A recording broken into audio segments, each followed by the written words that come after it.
هەڵمەتی کوتان بە ڤاکسینی دژ بە کۆرۆنا لە ناوەندە تەندروستیەکانی کەرکووک بەڕێوە دەچێت. بە پێی پلانێکی تەندروستی کەرکووک ژماری بنکەکانی کوتان بە ڤاکسینەکە لە 50 بنکەوە بۆ 102 بنکە زیاد دەکرێت وە پێشوازی لە وڵاتیان و کوتانیان بە ڤاکسینەکە. تریاجمان داناوە واتە دابشکردنی نەخۆش چەند کارمەندێک و پزیشکێکمان داناوە لە بەشی دەرەوە ئەو نەخۆشانی کەوا دێن بۆ فاکسین لەوانە فەحسەکرێن فاسەکەیان دەرچوو کەوا پاکە تووشی کۆرۆنا نەبوونیانە علامات و عرازێکیان نییە بە مستەمسەکیشی ڕسمی دێتە ژرۆ ئێمە فۆرمێکی بۆکەین دوای فۆرمەکە دووبارە پزیشکی بینێتەوە دواتر کوتانی بۆکرێت.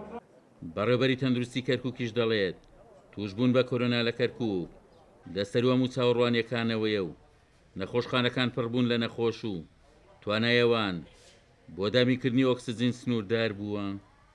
استهلاك الزائد للأكسجين استهلاك غير طبيعي.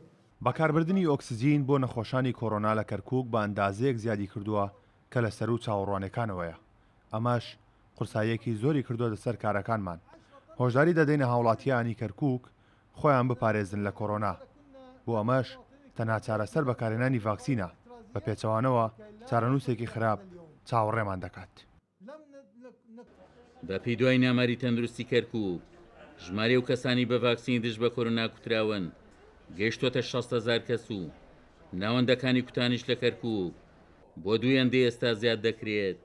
عومەر غەریب، کورسات نیوز، کەرکووک.